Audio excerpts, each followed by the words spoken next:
Testing 1 2 3. Testing 1 2 3.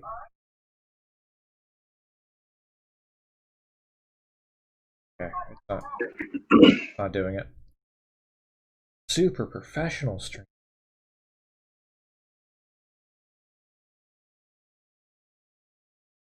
There we go. Testing 1 2 3.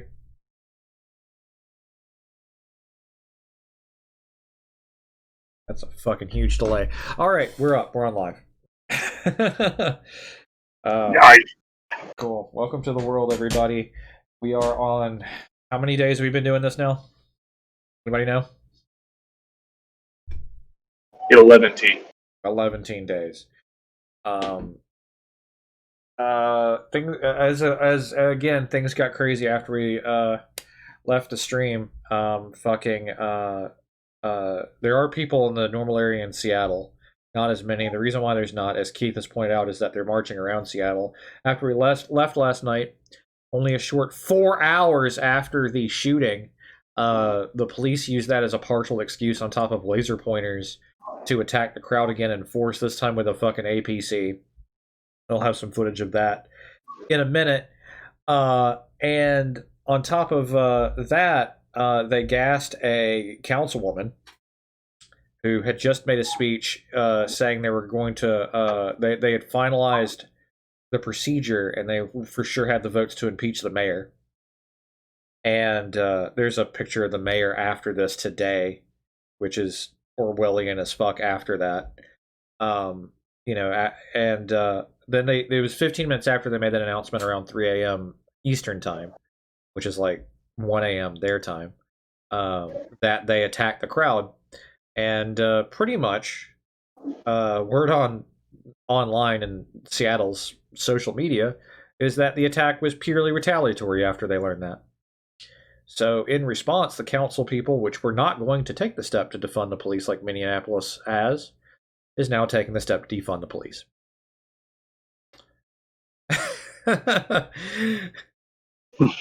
Congratulations, Seattle PD, fucked yourself. You know. So any thoughts and comments before we move on? Because I'm going to move on to the shooter, and then we're going to I'm going to get that picture of the mayor real quick. Where she's like looking down the steps through a line of riot cops. Yeah, it's pretty Orwellian out of 10. This is fairly Orwellian. This is earlier today. This is after the council people announced they had the votes to impeach her, so she knows her job is fucked for siding with the police. So, and all of these people are going to lose their jobs and pensions for their own bullshit. Yeah. Yeah, Kurt and Carla. That's another one we need to get to later. What has happened? Hold on. I have these backwards. I thought I had this organized so well, and it turns out it didn't. Give me 2 seconds.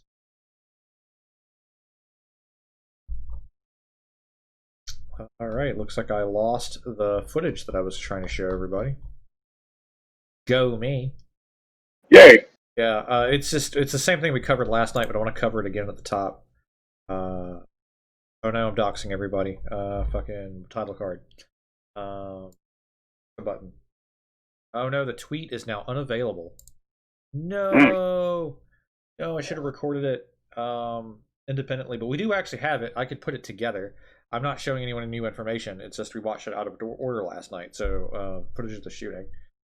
Maybe about the whole long everything shooting in one video. Yes, so that's no longer on Twitter. I'm trying to copy it. Did I not do that? Piece of shit. Yeah.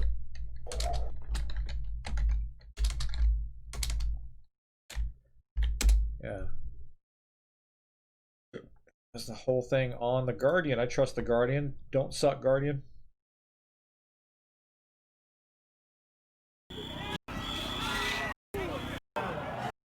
No, They cut between every one of the footage and they make it as chaotic as possible. I want just the raw footage. Can you do that?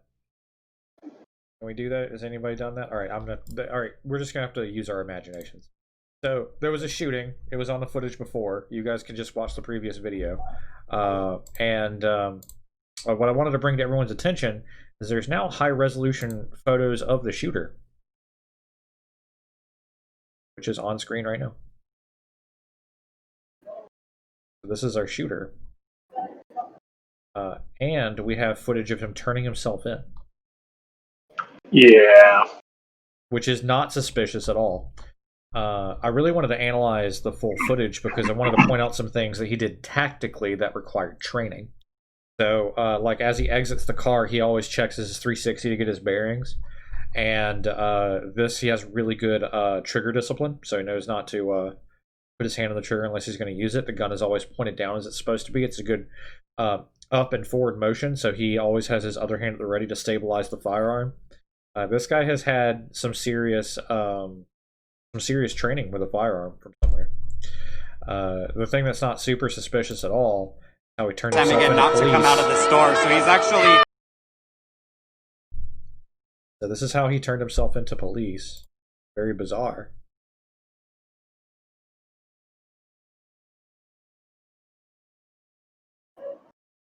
Because they were all about nobody crossing that line or we were going to shoot and tear gas people again. He is manhandled right there and pulled back, but he's not immediately handcuffed, nor do they take his gun away. Which is perplexing. And then even more suspicious is that there's this photo that exists of him giving the police the thumbs up before he crosses the barricade.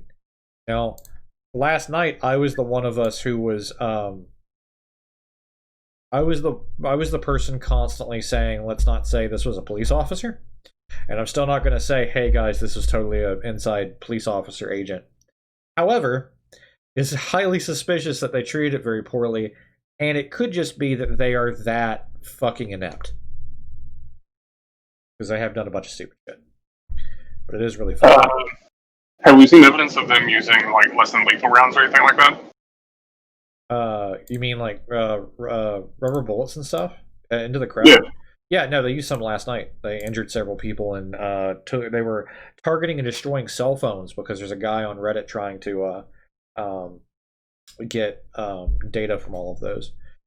So you're telling me that they were more than happy to use less than lethal on demonstrators when they were trying to bust it, but they didn't want to drop shots on this dude as he was approaching their line? Yes, that's exactly what I'm saying. Yeah. Right? Yeah, things are not looking good for the let's all not immediately buy into the conspiracy theory that the cops would shoot civilians to instigate violence to discredit the protest. It's really looking like that might have happened. We don't know for sure. It could be a catastrophe of stupidity. That could also happen. But at this point, I'm kind of putting it on the scale of, it might just be that people are fucking, it might just be that this has actually happened. Hey, Miles. Yeah, I see you. See you there. In chat. I wasn't paying attention to my chat for a minute. Yeah, so it's entirely possible this was some sort of police instigator. The guy had training from somewhere, and the police did apprehend him in a very strange way, and he did go straight to the line. What I wanted to show you from the other footage. I'm sure it's still out there on the internet, and I need to just record it. So if I almost did that, and then was like, oh, this tweet will be here, it's really popular, and then fucking Twitter took it. Or he hit it for a minute. And we lost. I assume Zach. Oh, we gained. We gained Chris. Hey! Hey, greetings, fellow travelers. Yeah. Stay a while and listen. Yeah, we were just talking about the shooter again from last night. We have high resolution pictures of him now. He definitely had military training. And I couldn't pull up the footage, the complete footage of all that. We showed how he surrendered to the line, which is highly suspicious because they basically did none of the things they would do if a normal protester had crossed the line. It's a very, very weird situation. Sorry, I didn't catch the last bit. I think my audio dropped. It's a weird situation because the police basically didn't light this guy up with a gun who approached their line when they've been doing the protesters, so they barely stick their hand over the rail wrong. Yeah, there's a story out of Vallejo, California, where they lit up in the area that was supposedly having looting. He wasn't looting himself, and he happened to have his work hammer pocket. He was literally coming home from work. Yeah. They decided the hammer handle was a gun handle. Even though he was hands up, knees on the ground, they shot him up. So, Jesus. yeah. Jesus. Well, I guess you can say that's Vallejo, but I don't know. Yeah, well, I mean, the police in Seattle have been very aggressive and used any casus belli to go ham on the protesters, and they didn't on this one guy who actually shot a dude, and he just like casually approaches their line and stuff like that. It's very weird. Very weird. They probably recognized him. Yeah. They're like, Joe, what are you doing? You're not speaking on that side, Joe. Yeah. You know. So that's the highest res photo they have, though. I mean, no, there's a really good one I showed a minute ago, but I just closed the tab. Okay, that's okay. If you can just throw the link, I guess, in Discord, I'll grab it. I can pull it. Yeah, I can't find the footage again. Nope, not that one. There it is. It's in this one. It's right here. Oh, the Sun. Sun.uk. Right here. Yeah, this guy definitely had military training. Or any sort of good firearms training, because he actually follows everything. He watches his 360 all the time. He watches his corners. Keeps the gun pointed down. He keeps it up and down. He keeps his finger off the trigger. He's had training before. So scroll down just a second. Oh, never mind. Don't worry. I'll look at it. Whenever everything loads. Yeah. On my end. Yeah, so the other things I wanted to point out is that they use flashbangs in close proximity to the protesters. This is what these flashbangs do if you're too close to one. Oh, yeah, it's an explosive device. It's going to explode. Yeah, you're not supposed to use them in close quarters. They're entry tools that are used as last resorts to entry, because SWAT's not supposed to be used unless it's a very desperate situation. And they were not designed for like police use. They were designed for military use for entry.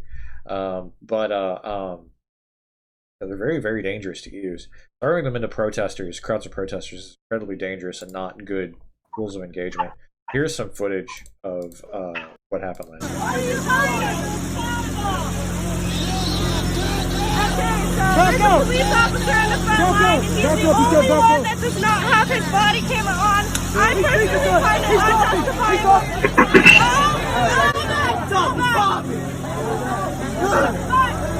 Where's your way? What the fuck happened? Bro, what the fuck is going on?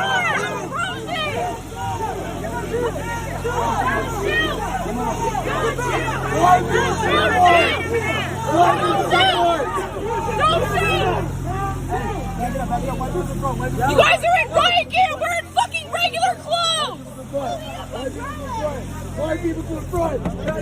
Move closer from device fencing.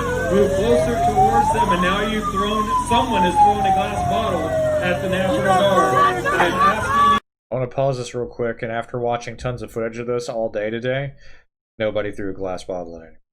Do not throw any items. If you continue to throw items, I will declare.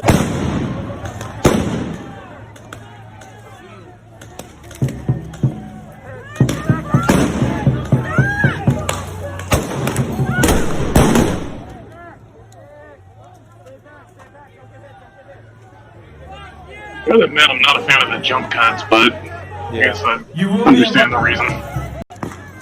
I'm moving forward too. I just wanted to show some of it.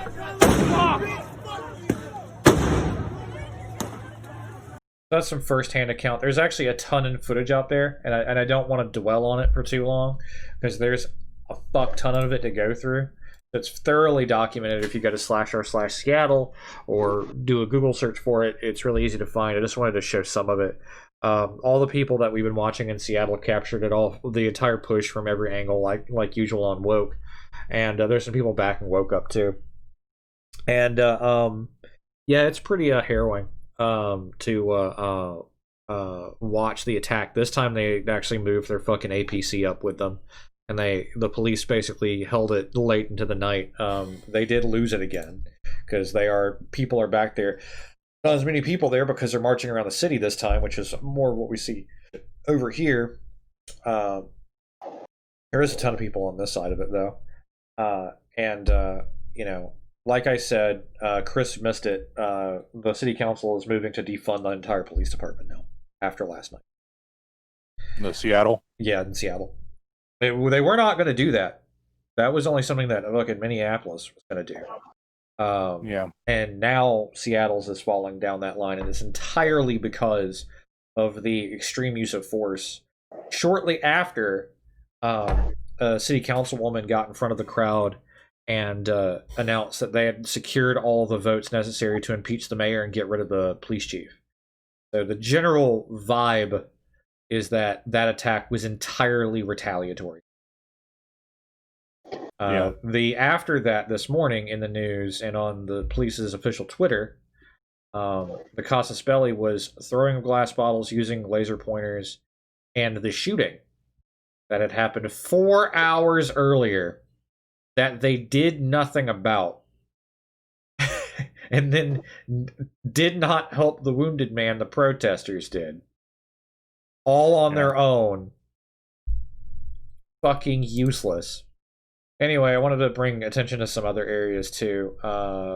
Man who went through the group of protesters was the local leader of the KKK. The woman that I spoke to told me that it was the Virginia engine that Yeah, set this them is off. Virginia. Now, throughout the whole march, they were getting support Yeah, from this is pacifiers, Virginia. honking the horns and revving the Which engines. But I'm it kind was of surprised one we of didn't hear those anything engines got about louder since and that happened, louder that they knew they had to yesterday. get out of the way. Now, as you mentioned, Rogers is already facing a handful of charges, but there's also a possibility of hate crime charges now being tacked on.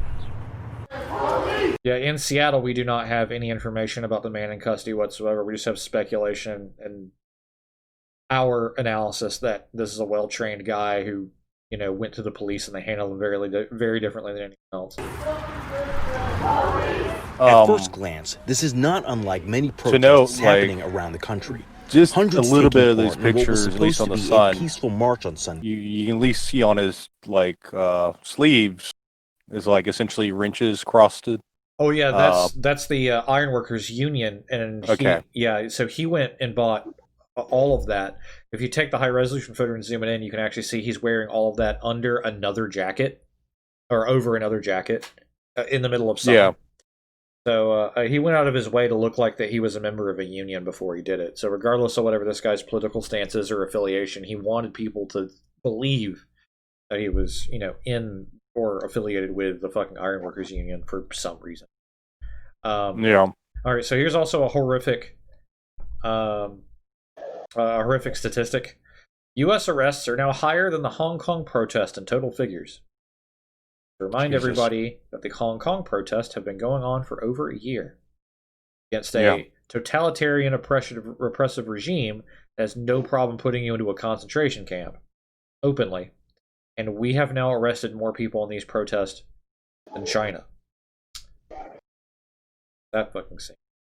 Well, it says total figures, so what's the how many times larger is the U.S.'s population as compared to Hong Kong?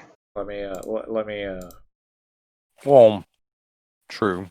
I know the Hong Kong population's in the multi-tens of millions. Yeah. It's not a small town. Yeah, no, I understand. They got a massive population density, but... So we are at 11,000 individuals, and that's 9,000 for Hong Kong. Right. And Hong Kong started late 2017. Yes. So, just so we're aware... All right, so according to Google, Hong Kong's population is 7.45 million in 2018. Okay. Not tens of millions. At that same point in time, New York City's population was 8.39 million. That's understandable that we have a whole lot more people, but the fact that America has that many arrests for this sort of kind of protest is still, one is too many. 11,000 is way fucking too many. Having a comparable number to what's going on in China is horrifically embarrassing. I get what you're saying, though. We do have a shit ton more people. But I'm not going to cheer Donald Trump and America on as we try to reach full totalitarian speed run on any percent.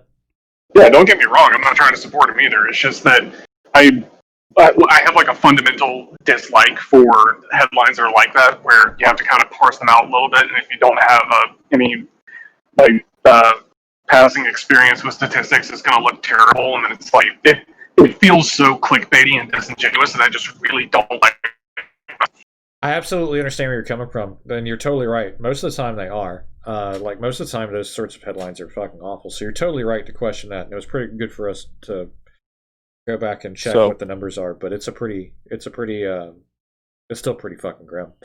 On a different line, just reading through the Sun article that has the pictures of the shooter. Yeah. That article goes in depth as to the nature of the protests, goes like through several pictures throughout the last few weeks, goes back to pictures of Derek Chauvin kneeling on George Floyd, and not once does it refer to the protests as riots or looting. There's pictures of literally the burning Minneapolis precinct with people standing on top of the barricades and standing on top of burning cars, literally jumping on burning cars. That says car burns in a Target parking lot during a protest. You know, like in Britain, and the Sun, which is owned by Rupert Murdoch itself, is not even willing to be saying this is riots. This, like, to them, it's like, this is protest, you know?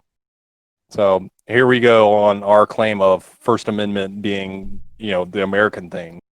That's something that some people have been telling me about, how, like, pro-Trump Americans will just say, America has the best First Amendment protections. It's like, compared to France. Or it's just, I mean, on a legal framework scale, they're technically right, but it's just the way that free speech is sort of abused as a propaganda tool is sort of the issue. Zach, did you get cut off? Yes, you did. Zach, you with us? Yeah, I connected to my PC, and the problem is that it has like a limited range via Bluetooth. Yeah. So, sitting in my kitchen, and the audio got spotty, and I wound up getting lopped off. All right, so I don't know if you heard me, but I said I agree with you. Those sorts of. Oh yeah. Okay. I hear everything. I just can't respond. It's great. It's great. Really fucking annoying. We are a very professional fucking telecast. If I sound like I have almost no fucking energy, it's because I don't. I'm still fucking exhausted. I'm still exhausted for doing this multiple days on end. All right, we have other footage here. This is from San Diego. San Diego yesterday. Come on. Yeah, I actually wanted to comment on what Chris was saying about the Sun article. And I can't help but wonder if they also called the revolution some protest.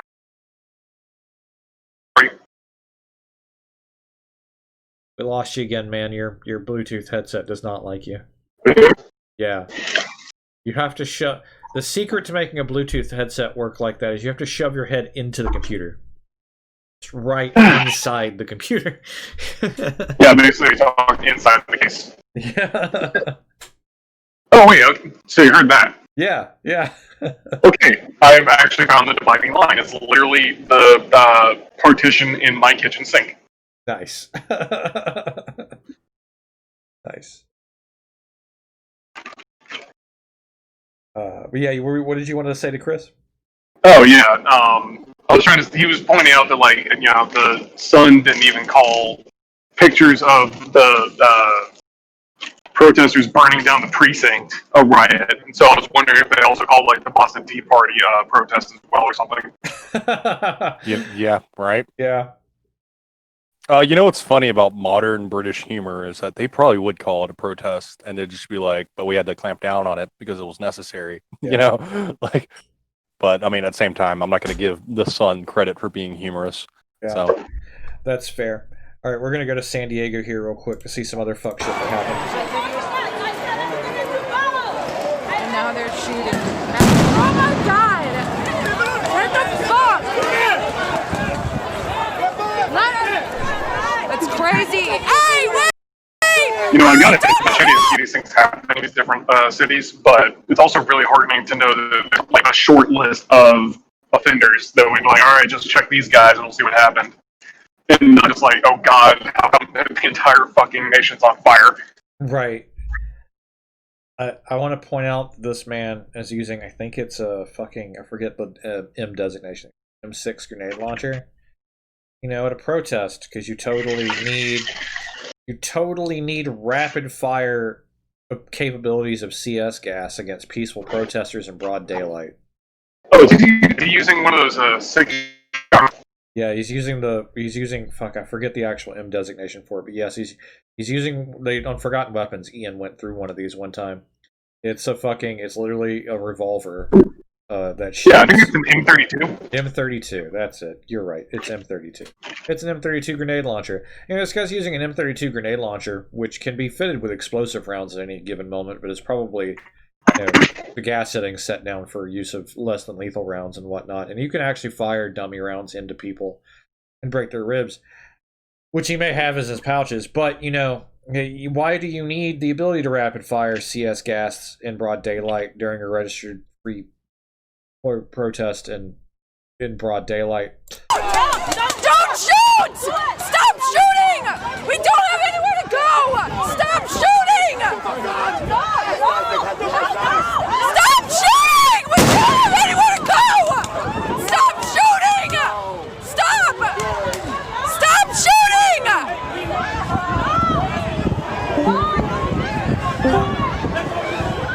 Alright, the good news is I'm not fucking around in the kitchen, so.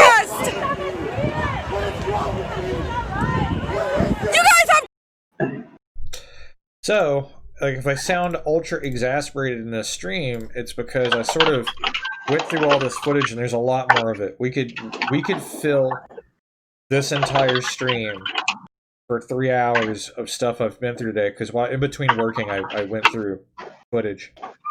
And it's harrowing. It's awful. So, we were watching Seattle and Portland again last night, but mostly Seattle, because of the shooting. And a lot of these feeds were peaceful. Again, with a juxtaposition. Cities that are not deploying police anymore, it's absolutely beautiful and harmonious and peaceful, and people get free food and drinks and speak their piece and affect positive change. But there are places like San Diego and Seattle where the police are acting like they're fighting a war against these protesters. And I have a sneaking suspicion, based on the politics going on in Seattle, Washington, that they kind of are.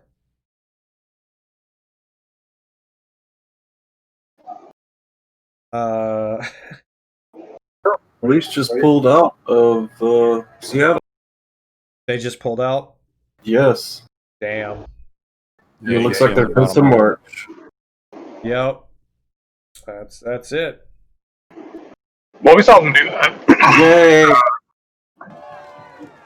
We've seen them do that before, though, right? No, not entirely. No. They would leave their line a little bit, but they're literally leaving. They're leaving. Protesters are marching forward.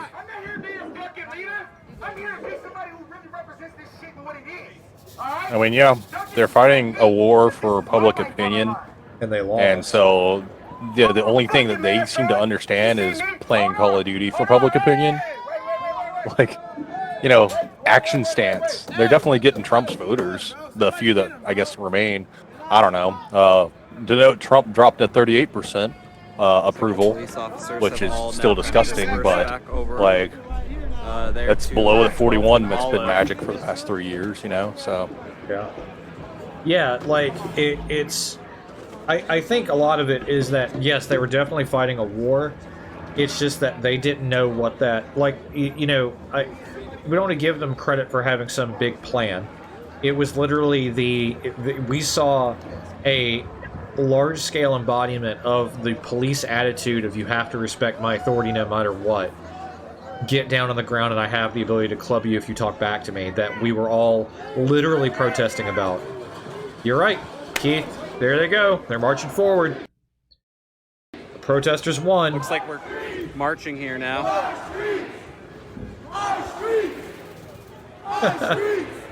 Look at all that rioting that's already commencing. Yeah, look at the chaos. Man, the property owners in that area are never going to recover.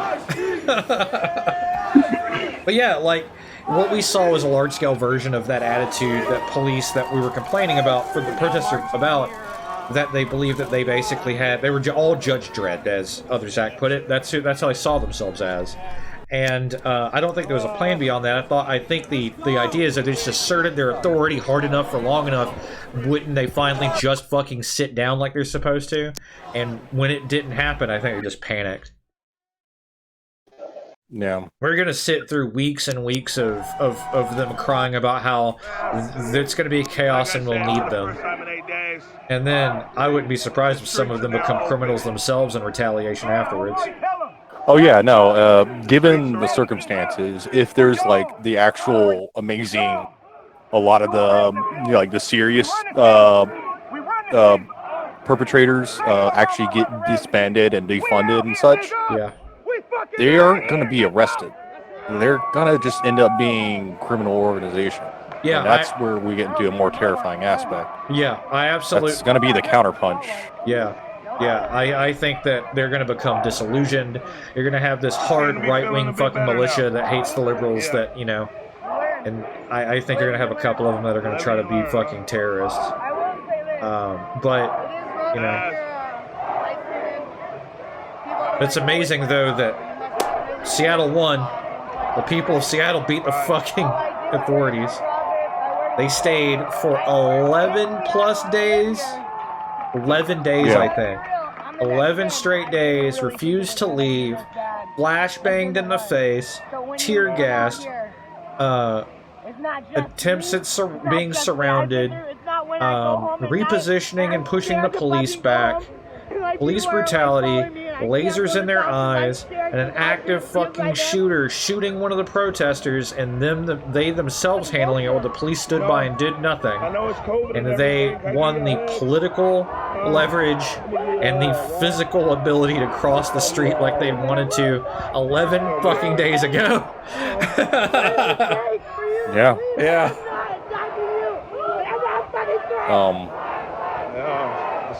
There's I give Seattle the credit for being probably the most hardcore set of the protesters in America. Yeah. They have plenty good history, and you don't even have to go that far back. They had the protest against Amazon, essentially, for more or less disrupting housing prices, and that was a hell of a war that they fought, and they forced the current mayor to like actually have to concede, and it was against Amazon, you know, and like that's where I'm just like, you know, it's like all these big like supposedly friendly liberal tech companies are, you know, they're just playing it up. They're effectively just Republicans, or even worse sometimes, you know, and that's what he was doing, you know. He knew that he was driving the prices up. He has all the power in the world to literally sit here and fund like a system that can prevent that, but why would he? You know, it's not his concern, and he's destroying what would have been the tech capital, you know, like it technically kind of is, but it's fighting with San Francisco, and it's the same story in San Francisco with the various tech companies in San Francisco driving up rent prices. Yeah. But, yeah, because that was a recent series of events, and there were some serious fucking protests about that, I'm pretty sure the cops are more or less just offended at the notion that they've already lost previous protests. Yeah. You know? Yeah, yeah, they were very, very antagonistic to people peacefully protesting, and that is the entire fucking attitude that this protest needed. I mean, yeah, I mean, they killed George Floyd, but it's that stubborn attitude where they're like, of course we're allowed to be racist. Don't you fucking listen to us? We're allowed to. We're the law. We own everything. And no, they're fucking not. The people actually make the laws in this fucking country. You work for us, and you're fucking fired. Yeah. That's amazing. I don't know if you still can, but you should be able to listen to the police scanner. You just hear what's happening throughout the day. You can, but they move over to other bands that are local, that are harder to listen to. It's been useless through most of these protests. The general police stuff was just totally useless. So I bet those people that live on that corner are gonna get sleep tonight. Yeah. Yeah. Okay. And what I want to see is them to like roll out a grill or something into that intersection and just have a block party. Yeah. Yeah, man. I'm down. I respect the shit out of Seattle. They fucking didn't buckle at all. They threw everything at Seattle, man. Even had a guy shot. And that dude's a hero. Through a cell phone jammer. They threw a cell phone jammer. They tried to surround whenever them. you get a chance to, if you can go back, not you don't have to do it right now, but just whenever you can go back to the footage of that right before that happened, or maybe right after that, there's a moment that the cops escort a man who's carrying 3 wooden boxes. The man has no armor. And I don't know, could have been just like a vendor for the protesters, or you could have been the person with the cell phone jammer. Yeah. Because they wouldn't do it themselves; they would have somebody else do it. It's not that hard to make a cell phone jammer. It's just damn stupid. You know? Yeah, no, I would have to go through all my footage. I have so much footage to go through. I gotta sell this shit to the ACLU. Yeah. So the guy said earlier it was 8 days. I was reading earlier they were on day 11 of the protest. Maybe that particular part of it had only lasted for 8 days. In There was another woman that put her hand up for a text. in Israel. When Like Elijah the occupation of that street corner and the protests themselves were 11 days. Yeah. I think that's the distinction. That is. Can I? Go ahead. What's up? Where they were on that street corner, at least where the protests had, I guess, defined the line, was actually tactically, like, almost maybe unintentionally genius, because if the cops pushed forward, it wouldn't be that far for them to back out and then go off through the other street roads, and then the cops push themselves into an intersection surrounded by the protesters, like they did. Right. Whereas if they were further up the road and the cops pushed forward, they would back into the protesters themselves. Right. Yeah. So, like, I was just thinking about that. Like, I don't know if that was intentional or not, or if the cops were just stupid to let them get that small bite of the intersection. But right. because of that, that's exactly how the cops maybe failed their own pushes before. It's hilarious. It's hilarious, ironic. It's like history repeating itself. These are the same sorts of tactical things that you could describe. Like, fuck, I want to get generals and kings to fucking do the battle for Seattle, like they do medieval warfare. I want to like contact their people, and I might just do it on a lark. I doubt they'll fucking respond to me, and be like, we were seeing the medieval tactics you analyzed fucking put on display here at Seattle, and how the police lost this by losing a core bit of ground and being flanked, and then not being able to do a classic Roman shuffle. They it's exactly how, I forget which consul died on campaign in Persia, because he did the same thing that they did, where they got themselves fucking boxed in, and then they created a Roman box and got outlasted by them and ended up having to drink gold. Ooh. Yeah, that's how he died. They made him drink fucking molten gold. Yeah. It was literally the same tactics were sort of employed, except for that the protesters didn't have horse archers. But who was that? There was a city that had cavalry protesters. Who was that? Fuck, you're right. I don't remember. Probably Houston, somewhere like Texas. DC sent out cavalry police who did trample some protesters. Yeah, we showed that footage before. Yeah, saw that. I think it was Texas. Let me see if I can find it. Yeah. I mean, there's Cody has the picture of the one guy Oh, on yeah. the back of his horse, and he's like Cody's just like, whatever this guy wants. I'm like, yes. Whatever the fuck he wants. People in Seattle look really fucking happy. They totally deserve it. Oh yeah. That's awesome. Jimi Hendrix would be happy. Yeah. Bruce Lee would be happy. Yeah. Eric Clapton better be fucking happy wherever he is. Yeah. It's fucking awesome. Houston, yeah. Houston. That bottom middle screen, like, I don't want to accuse anybody, but a lot of people have been accusing him of being an FBI mole. Right, because he was trying to instigate. Yeah, like we watched him fucking yelling at people one day, or actually right before after a stream, he was just like fucking screaming at people, and agitating people for seemingly no reason. It was very bizarre. But yes, I saw people make that accusation too. I saw him do it on the Seattle subreddit as well. Maybe maybe that's a little scary because that's would explain why he's trying to be like, say, like, look, he's trying to interview people. Yeah. I mean, that would be him trying to get their face. Yeah. But it's only like given said speculation is correct. I mean, he may have just lost his mind one day. But yeah. Again, things have been so weird in Seattle. I could go either way, but I can definitely feel the losing your mind bit because, like I said, if I sound fucking exasperated this stream, it's because I am still fucking tired. I've been up till like 2 or 3 in the morning for every night for over a week now, and I work during the day. So it's like I do meetings and shit like that, and actual like management stuff now. So my throat is actually sore, and my attention span is broken.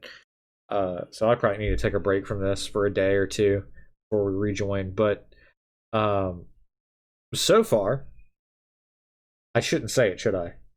No, don't fucking say it. No, okay. So far, it looks like it's the apocalypse, and the dead will rise from its graves. Fire, brimstone. It's absolutely awful. Chaos. Everybody turned into zombies in Seattle. I think it was Marching down the street somehow. I think it was like 7:30 in Seattle time when the. Actually, I'm trying to remember if that was when the dude drove into the crowd or if that was when the police did their shit. Not last night, but previously. It just always seems like things go bad in the 7th hour. 7th hour, yeah. 19th hour if you're going military time, whatever. Yeah. I mean, as previously stated, the cops want to go home and go to sleep. So I mean, they're gonna... yeah, that's. Oh, excuse me. I'm yawning because of how tired I am. You're right. That's the cop that wants to go home and sleep. No, I'm not a cop. Trust me. We spoke about this before when we were now analyzing the situation. It's kind of like a siege, and every day they're out there, it costs them more money, and they're running out of police. Something that was brought up in the Seattle subreddit I mentioned yesterday too was that the police. No, actually, I don't think I mentioned it on stream because I was talking to someone else. They, the Seattle Police Department this year had been losing lots of employees. They were at a massive hiring spree just before all this happened because they desperately lost manpower, and I kind of wonder the reason why all those people fucking quit is because of the problems with the Seattle PD in general. But that had to be terrible on their resources because the hiring and training process is costly. Then you shove these people out here, which is probably how they made so many mistakes on top of everything else. And every day they're out here, they ought to be paid hazard pay. Supposedly they ran out of CS gas, but they got more from somewhere. And for all we know, they may have blew their whole load last night. This is after the mayor promising that she wouldn't use it, but it being used twice, 2 days in a row after saying that she had banned it. Flashbangs are expensive. And like since they had so few people to start with, that means they couldn't refresh people out on a daily basis. We were seeing live troop refreshments between them as they marched in the line constantly over and over again, having to constantly stand at the ready. I mean, they just probably couldn't handle it anymore. It's like an old school fucking Roman battle where the other side had been marching for fucking weeks and the troops are fresh on the Persian side. And, eventually the fucking Romans broke because they couldn't stand there anymore. It's it's crazy, but they fucking outlasted them, and they earned that victory. I don't see. I'm sorry. Go ahead. I'm beginning to see, because I'm trying to see if there's anything defined of the identity of the shooter, and of course nothing is showing up. But I'm seeing like older articles of shootings in Seattle, completely unrelated to this, and occasional op-eds. Somebody was allowed to just write some bullshit, and like one of them was just like, "We need to stop voting on identity politics," and it's just like, well, clearly you're way behind the times on whatever the hell you're going on about. This is just a January article, like. So, like, I realize now that, the problem with the modern media is, the both siderism, we got to get both sides. And of course, they let some like climate change denier in on a climate change issue, Right. And so like, it's not even, it's like, it's such a mixture of ignorance and just will for ignorance that, it's almost gotten to a point where literally for change to happen, you got to have people willing to make the change to happen, to have the debate, and just like anybody else, just might as well not be involved, because anybody else who's left that doesn't want change in the world is clearly just actively denying the right to change, and this is where we get the cops. They're actively denying the right for the people to make a statement, so like, it's not that I would ever want to quash down anybody's freedom of speech. They still have every right to say it. It's just that if we're going to have like literally some sort of discussion about what's going on, we might as well just say, if you're just to sit here to fuck up the argument, then you might as well not be here, Right. I don't know, that was just something that I was just, as I was trying to find any information, there's no information.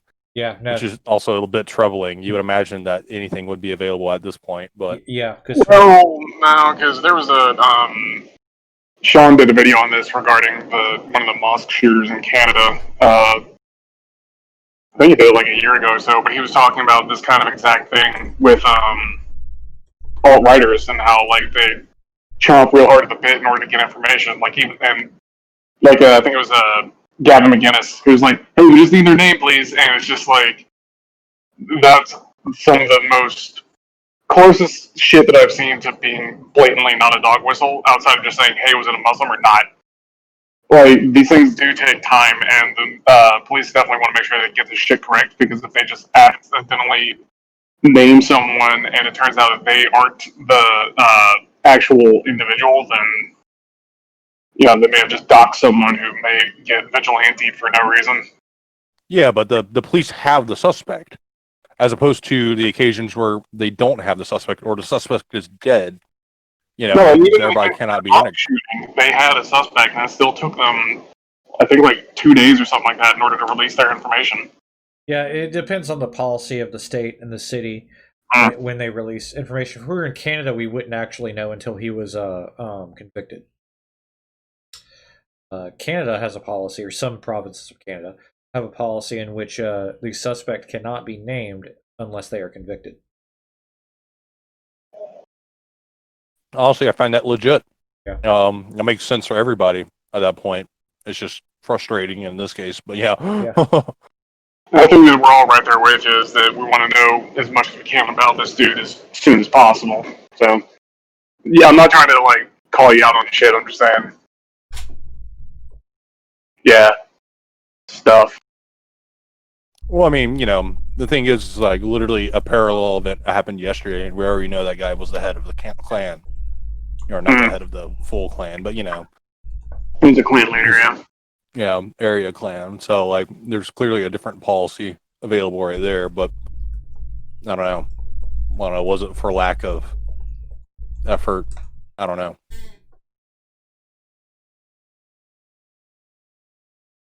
So we have the link of the mini documentary about the guy who started Killology and the Warrior Police. Oh yeah, that's fucker. Yeah, so that's a really good link. We're gonna put that back in there. The mentality of the police that have caused all these problems.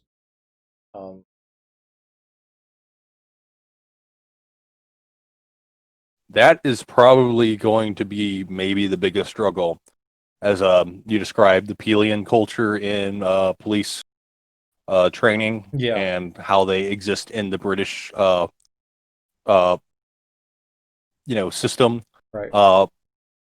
it's not going to be anytime soon. And even when they do institute it, it's still going to be longer. You know, Yeah.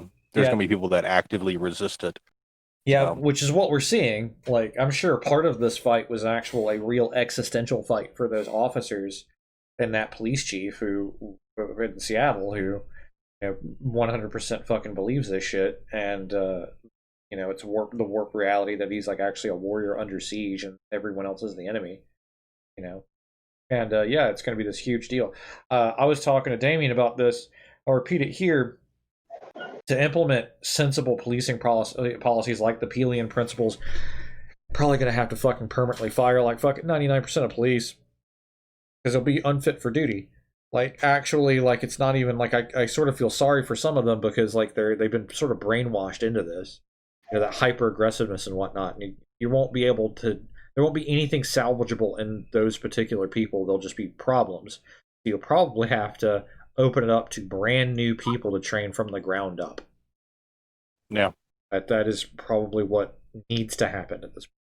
Like, if I think you're absolutely correct. Like what you described as the Pelian principles and how that would change the culture within police demographics, like it just sounds completely antithetical to the kind of person that would be attracted to our current police structure and how they exercise their power.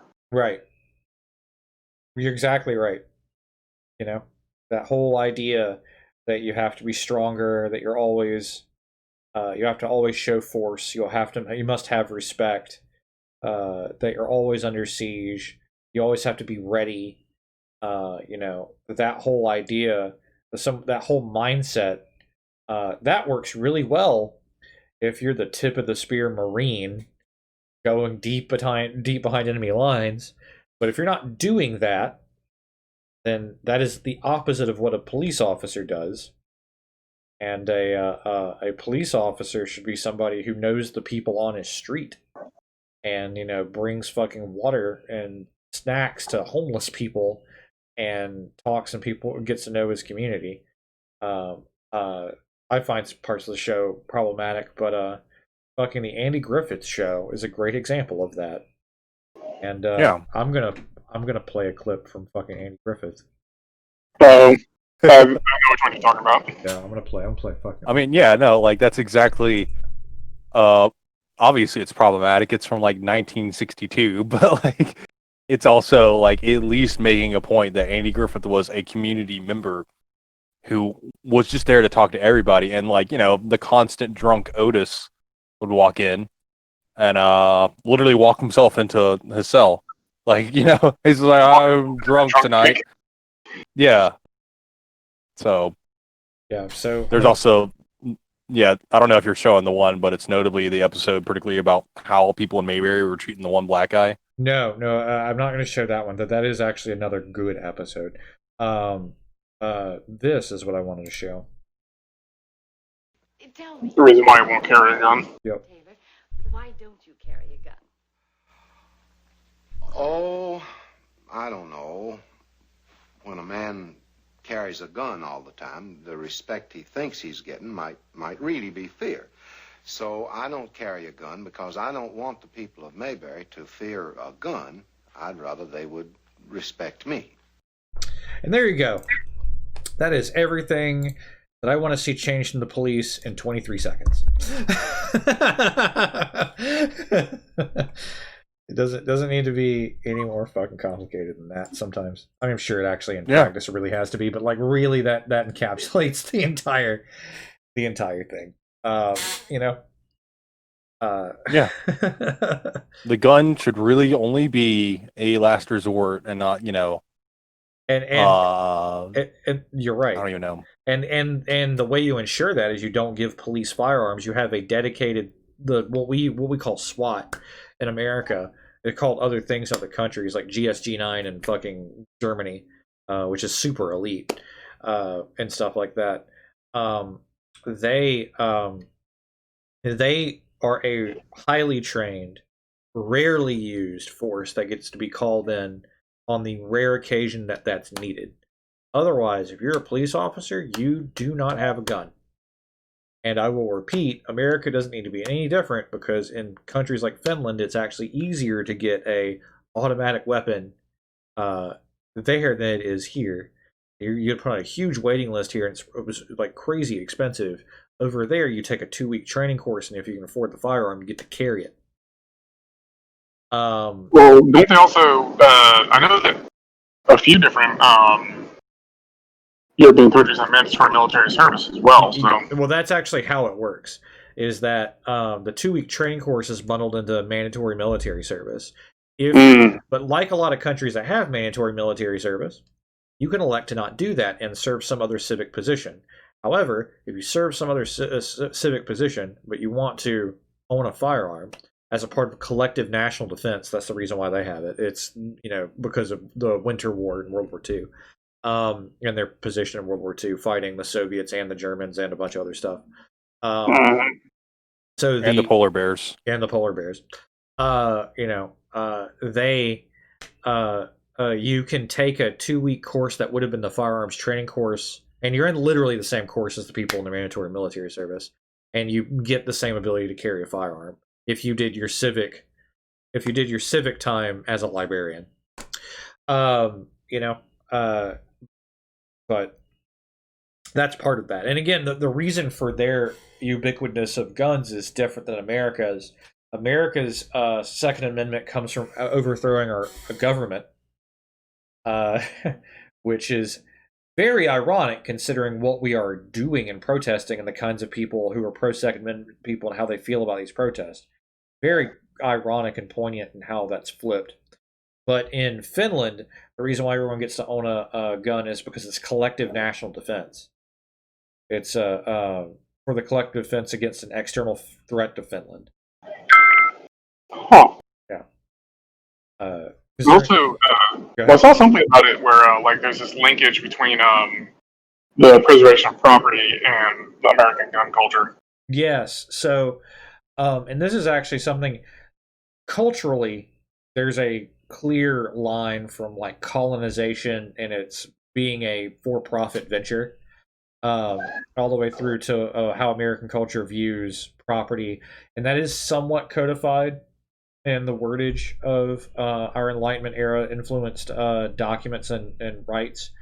But I mean, that's actually a huge deal, is that legally and philosophically, way more protection is given to property than people. And I like that video from Some More News, where he repeats occasionally just to remind everybody that human beings are more important than property. Oh, his most recent one? Yes, yeah. That's the one.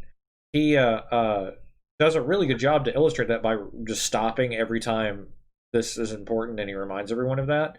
But there is actually a historical, cultural, and even legal framework in America in which that is not actually how the weight works. It really isn't. I did an article for a law magazine here. I actually wrote a whole magazine that issue. But one of the articles I wrote for that whole magazine is how stand your ground laws work. And that's actually some of my experience in dealing with this sort of thing and the Second Amendment and stuff like that. I've actually worked for an attorney's office to educate people on how constitutional rights work, professionally. And stand your ground laws in Georgia, you have the legal ability to kill somebody. So the monopoly of violence, which is a very unique thing to America as a first world country, is that the state does not actually have a monopoly on violence entirely. The people do have the right to violence in certain circumstances, and it's all about self-defense, but where that line is drawn is different in state per state. So here in Georgia, that line is drawn as if you are in immediate and clear and present danger in protection of your property and your person, which is classified as your property.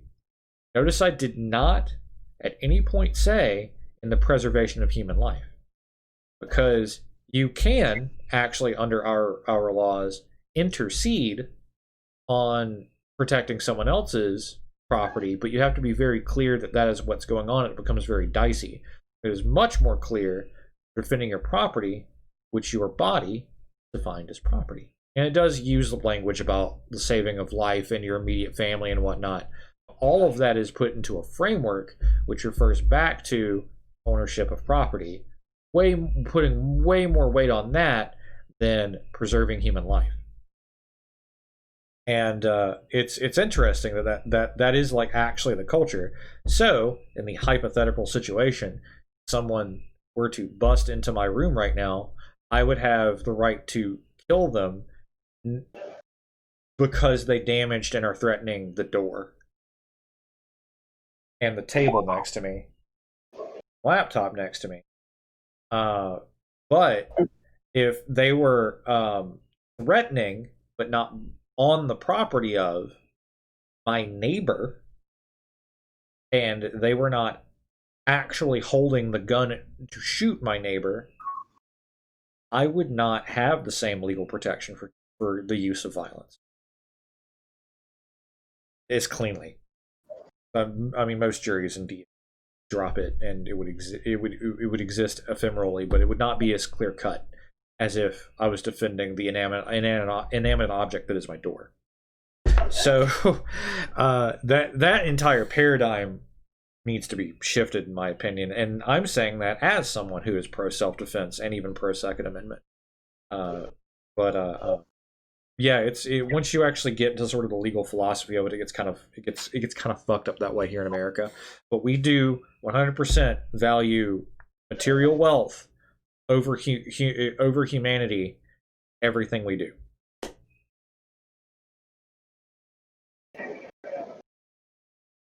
Yeah. Yeah. That reminds me of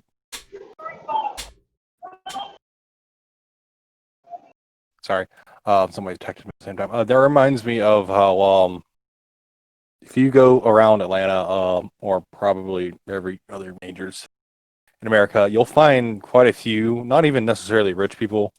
I'll describe it, if anything, nouveau riche people.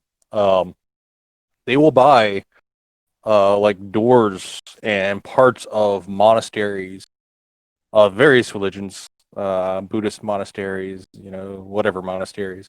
They'll literally buy physical, like 200-something-year-old doors from the front door of a monastery, and they'll just like put them at their house, and it'll just be part of their house, and you'll see the remains of bullet holes. It's just like, how did you get this door? And just like, okay, never mind. You probably don't know why there's bullet holes in this door, do you? There's clearly, at that point, if a monastery got shot up and then gave away its doors, there was clearly a complete lack of interest in the human life behind said doors, and total interest in, I guess, somehow magically inheriting the mysticism from said monastery. I don't really understand what is on with that. They're usually not major bullet holes, but they're usually like shotgun like pellets. At first I thought they were wormholes. Yeah. But like the way they're kind of laid out, worms don't make radial patterns. So I don't know what the deal with that is, but I mean, that's actually like when we make those sorts of discussions and stuff like that, like a lot of people on the left, myself included, will immediately think of things from the perspective of the human element. That's one of the fundamental differences. It's that, how does this help the human? Whereas the right typically thinks of things in terms of order, and America makes every equation a balance sheet from that perspective. And that's one of the key paradigms that's like a hard undercurrent to the American legal and philosophical and cultural framework, is that it is absolutely about property ownership and profit. Like everything is done it's easier to manage. It's measurable.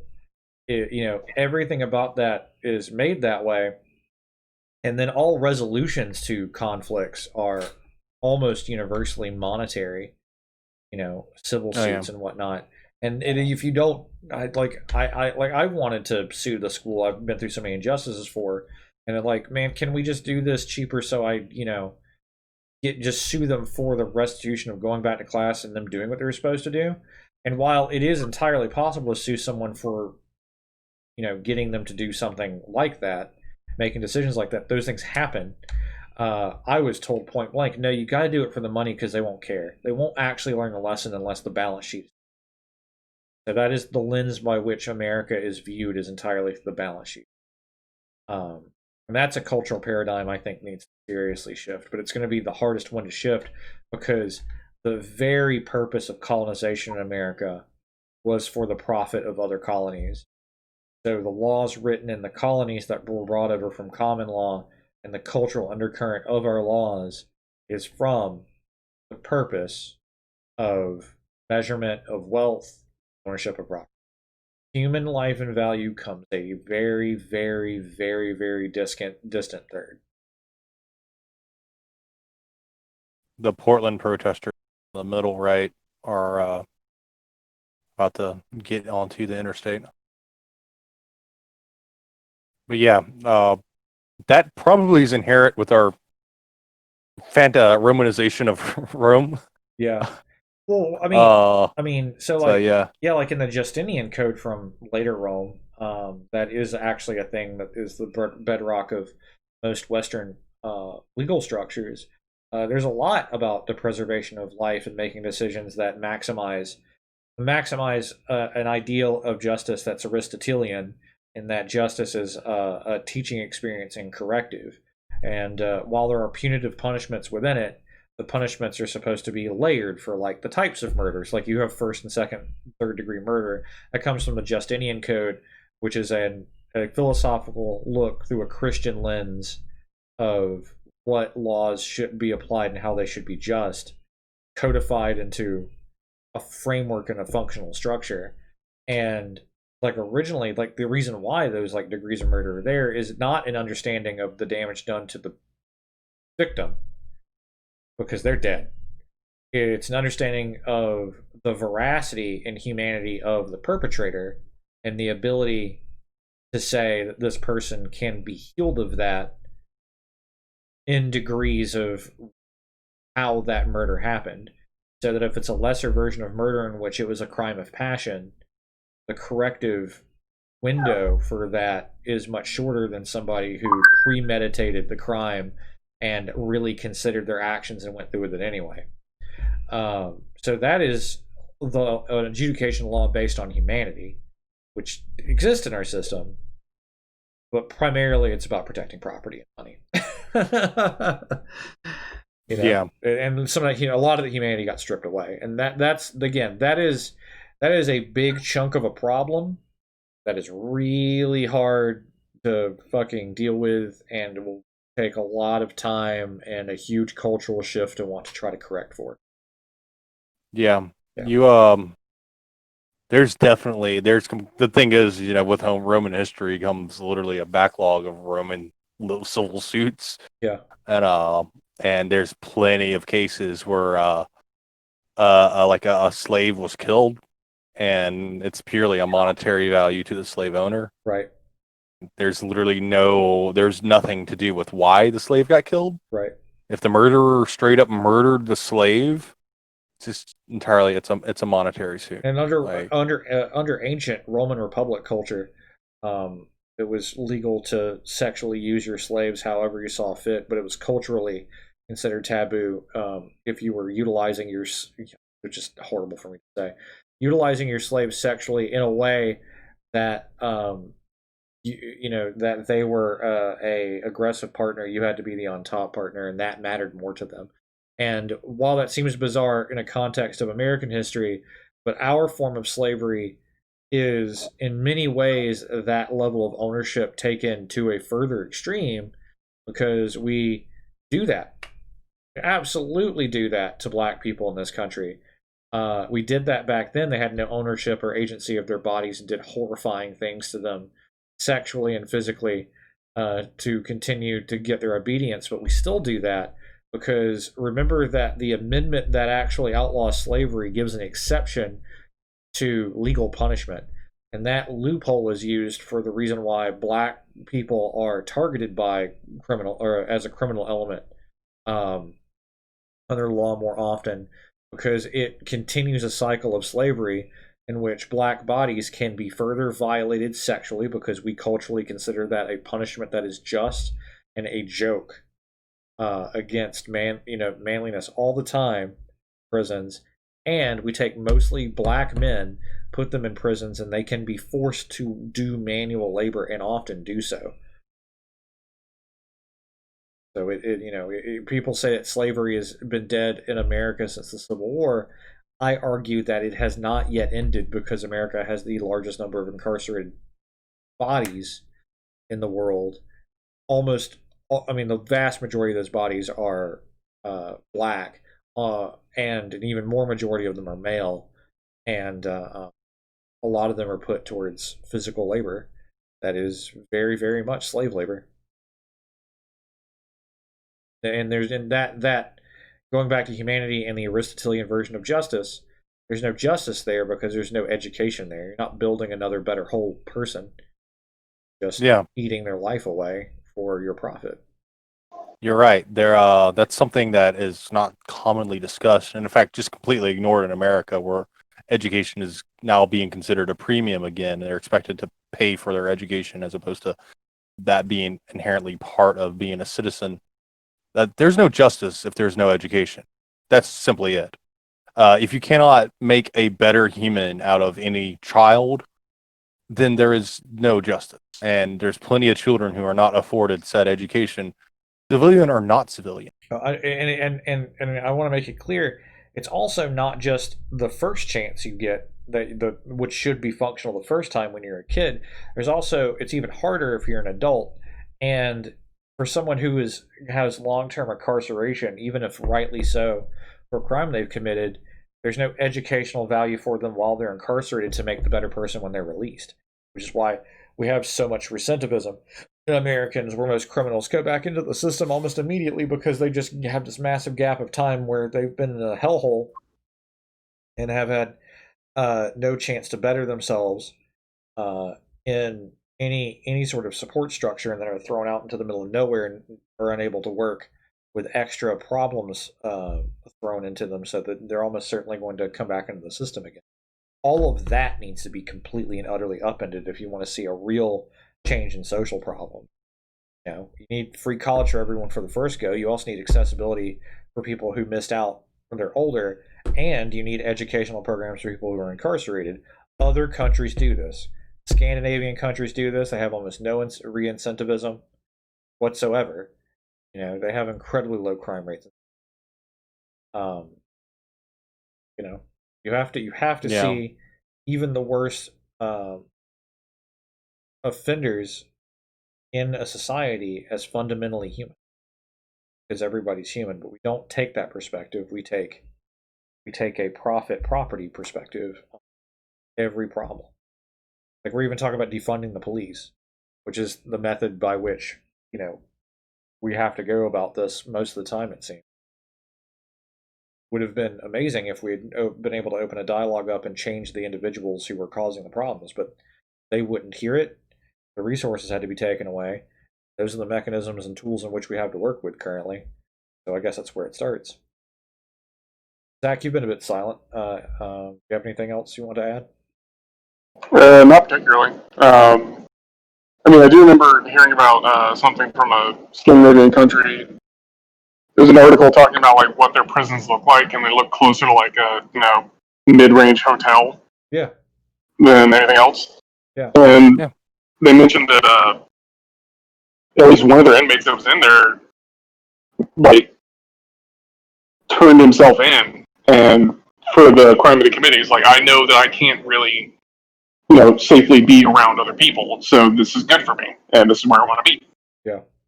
Yeah. I know a lot of Americans who are like, they'll describe that in a negative way, and I'm like, why is that negative? You have now taken people that are dangerous outside of society. If they cannot be released because of their psychological conditions or problems, we're safe from them. They're safe from us. That person will have value. And then for the vast majority of the people who mess up, commit crimes, or what have you, they come out of that a better, wholer person, and then can rejoin society and actually succeed and be beneficial to everyone else and themselves. And then, like, that just seems like the best choice all the way around. Why is there such a need for punishment? Why is there such a hard on for vengeance and retribution, you know? For people you've never met and don't know. I think part of it is also this conception that if someone's willing to destroy property or isn't being a contributing member of society, then there's no reason to trust them. And there's like this underlying current of greed that a lot of people seem to think criminals have, in that, you know, they have to be monetarily incentivized. Right, and which is so backwards. Like, the entire idea that maybe, you know, because I've met homeless people who were not driven crazy yet and were not horrifically addicted to anything, and there was a small handful of them that their entire reason for being homeless was literally, I don't fit in to any job. I had no family, or they didn't get along with their family. A lot of them were gay. And they were like, I just want to be, and I don't want anything else. It's a very small, but actually weirdly sort of vocal, because they were way more approachable than a lot of the other homeless people came in contact with. And that's something that I don't want to say romanticized, but usually think of like train hoppers in the 30s doing that, talking about that occasionally. But I met people in the streets of Atlanta that were like that too, and they were just like, I don't fit into, you know, 40-hour work week life, and I don't want to be about that. Here, I don't, you know, on the streets, I'm free of any obligations, and it is harder. I know that, but I don't want any of that obligation or responsibility. I just want to be and exist as a person. And my perspective is that person should have a stabilized home in which they could base themselves out of that. But if you had UBI and state-run housing that was functional and good, what have you, and you chose not do anything but exist as a human being, I don't see a problem with that. And since the vast majority of people are not wired that way, and them circulating the money that they receive every month goes back into the economy, being beneficial from an economics perspective, through Keynesian consumption economics, I don't see how that's bad for anyone else either. Humans should be allowed to be humans. You don't have to be productive to be valuable as a human. But we take such we take such a capitalistic view of it, as we see people exchange money in Los Angeles, very poignant timing, that if you're not a part of the economic exchange in some productive way on the ledger, you are scary. You're a non-person. Something wrong with you. I think that's fundamentally destructive. Well, I don't think it's even necessarily that there's something wrong. It's just that people are so despised because they don't produce something. Right. Like, or it's like you said, like, the human life is inherently tied to the value of whatever service or good we produce or provide. And that's, like, you know, fundamentally at odds with Enlightenment ideals. Right. You know, that whole thing that a lot of the alt-right like to shriek about and how we're losing that. Meanwhile, they're totally fine with the fact that we're already kind of lost from them, and it doesn't have anything to do with those scary brown people. Right. Yeah, no, I just like you saw me have it out a couple of days ago against one of my former associates in Albany. I pointed out in that argument, I'm like, what you're saying, he claimed he was a Jeffersonian libertarian, and that, you know, Black Lives Matter was some sort of riotous whatever. You know, he believed that propaganda that the fucking America was on fire and under siege by scary brown people. And I pointed out that what you're advocating is neither libertarian nor Jeffersonian, because it is super unlibertarian to side with a state-run authoritarian force curbing people's individual agency to assemble and protest. And it's not very Jeffersonian, because Jefferson was all about overthrowing your government every few years, very explicitly on paper saying that that is exactly how America should happen. In fact, he in his mind, the Constitution shouldn't be a sacred document that we hold it up to.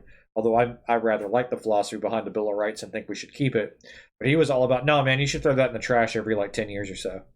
Start all the way back over, like actual literal rebellion is constantly within Jefferson's writing as a what people should be doing all the time, in every way possible, including violent uprising, was completely okay, which is, by the way, the reason why he made sure the Second Amendment was in the draft of the Bill of Rights, along with other founding father members. Is the purpose of the Second Amendment was not individual self-defense, but the ability to overthrow a tyrannical government. Well, we have here people overthrowing a tyrannical government, their local governments, but in a collective, what we've made of it so far. Literally in Seattle, they overthrew a tyrannical part of their government. What they're doing, they did it without firearms, which is amazing, a moral plus. But we don't see our Second Amendment people out here helping us overthrow a tyrannical government for individual agency. We do not see a lot of that. We saw some armed Black Panthers do so. They're awesome. But I'm sorry. As soon as you mentioned that, I wanted to comment on the fact that there was a group of armed Black Panthers outside of the city hall in Cumming and Forsyth fucking County this week. Yeah. Like, holy shit. That's hella something. Knowing Cummings' history. Right. Yeah.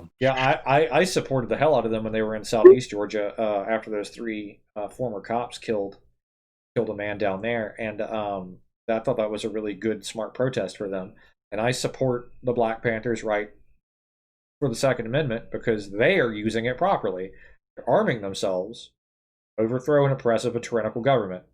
Thomas Jefferson, who is a complicated figure who participated in the terrible practice of owning slaves and was an abuser, the entire purpose of that philosophy that he wrote was that you should be able to do that, and it's poetic that the Black Panthers are utilizing that philosophy and those tools to overthrow their oppressors that go back to that. And I really wish that the culture of the pro-Second Amendment libertarians actually adhered to their own philosophy and were out here supporting these people, but they're not, because it's not about that, because these people don't even understand any of that. It's just a club they join that's like nouveau fucking racism. Well, it's a power fantasy too. It's an authoritarian power fantasy is what they really want. They just have adopted another, and that's the way it always works. National socialists were never socialist. Fucking most modern day libertarians are not libertarian. Definitely not. Yeah. I've had that argument so many times with people that I'm on the same side with, essentially leftists who don't understand the original definition of libertarianism as being a primarily leftist movement. Yeah. Of essentially being a socialist anarchist movement. Yeah. And they're like, but libertarianism in America is a fucking bunch of imbeciles. And like, you're absolutely fucking right. Doesn't mean that we have to bow cow to their like ignorance, their willful ignorance, and let them have the label. We can't let the Nazis have socialist as a label. Yeah. So yeah, but I mean, yeah, and you're right. Libertarian, most mainstream libertarians in America are not actual libertarians in any way, shape, or form. But the actual underlying philosophy of libertarianism still has some social programs in which people collectively own things. But the main point of the libertarian philosophy is to increase the maximum agency of individuals. Often, the point is without a larger government oppression. It doesn't actually necessarily say that the government should not exist entirely, but it's like actual, like true philosophical anarchism, where the amount of government that you have is small, community focused, and limited on the issues that police your specific region, and should have and all of whatever that framework is should be based around the maximum agency of people, which means murder is still illegal because that's violating another person's agency to live. You don't say. Right. So, racism is still bad in libertarianism because you're removing another person's agency based on the social preconception of race. And arguably under libertarianism, social programs, even if they're tax collected and given into by a collective that is dispensed by a a form of government, even if we're a local government, is not anti-libertarian because it can maximize agency of individuals if everyone has equal access to it. Because everyone gets to start on the same slate before moving forward, and to not having to use that from a libertarian perspective. That's those are not ideals that American libertarians take. The part of the insidiousness of American libertarians is that they preach about maximum agency and pure freedom without a government, and that it's not oppressive, but it's just like literally everything has to stay the same in the social hierarchies as they are now. Those are preserved, and you rip all of the potential social safety nets away from everybody so that in the chaos you organically create a situation in which modern social hierarchies are further entrenched because nobody has any support whatsoever or any right. So if rich people own 95% of the land, suddenly you say there's no government to enforce land trade laws or negotiations, and the rich landowners will dominate everyone else infinitely without recourse. So it's really just authoritarianism with extra steps. Yeah. And of course, said landowners would just reinstitute a new government. There would be no liberty at all. Right. So, They would institute a government and then just not call it a government, and that would appease enough of the libertarians to think that they were free. Yeah. Yeah. I have to give credit to Portland right now. They did a hell of a job taking all 2 lanes. It looks like they're blocking any sort of exits that are, or not exits, but entrances on either side. So there's no cars getting in the way or running into their flank or something. I don't know what they did. Like, it seemed very. I mean, if I've watched somebody continue through with whatever tactic, I'm going to be kind of a little wary of a tactic, It looks like they're just really.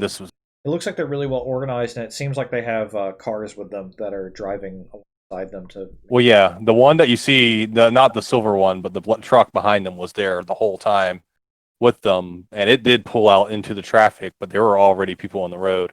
Yeah. It pulled out into the traffic to make sure that nobody came in. Yeah. It was just surprising that they crossed the barricade into oncoming traffic as well. That's impressive. Admittedly, plenty terrifying. Yeah. So. Yeah. No, I give it to them.